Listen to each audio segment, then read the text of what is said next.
guys, so I'm just here to tell you a little story about what happened to me today at the grocery store. I already put this up on Facebook, but I had to share it with my YouTube friends. So yeah, I get off work, long day, go to the grocery store just to get a couple items. I'm only in there for like 10 minutes. I pay the cashier, grab my bags, and as I turn to leave, this little old lady's like blocking me in. And she kind of looked like she was lost a little bit, like she was going to ask me a question. So then she comes up and goes, she points to my hair and goes, "Is there a bird in there?" I said, "Excuse me?" And she was like, "Oh, no, I meant it as a compliment. I love it. Do you do that yourself?" And at this point, I'm already over the conversation. So I said, "Excuse me, I have to get by." So as I make a move to go past her, and this all happened in slow motion, I don't know, she reached a hand up towards my hair, and purely out of reflex, I smacked her hand. Yes, she was maybe 100 years old, I don't know. But don't put your hands on me. And that's exactly what I said to her. I said, "Do not touch me."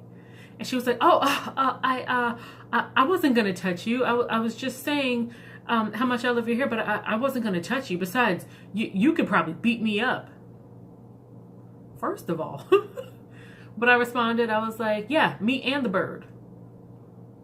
Like, what is wrong with people?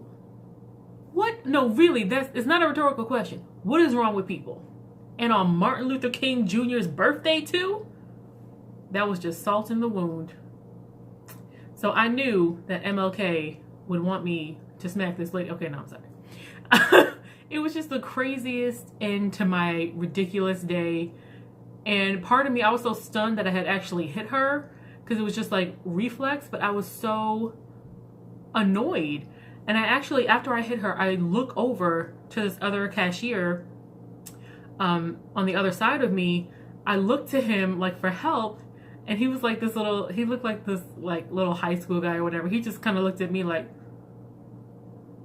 "Please don't ask me for help." So I spared him because I didn't know how far, I didn't know what this lady, I didn't know if she was on something or just ridiculous. Because these days you can't tell.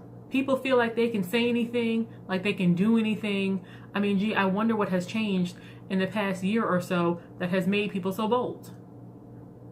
But if you reach for this hair, by the way, her name is Shaka. If you reach for Shaka, Shaka will reach back for you.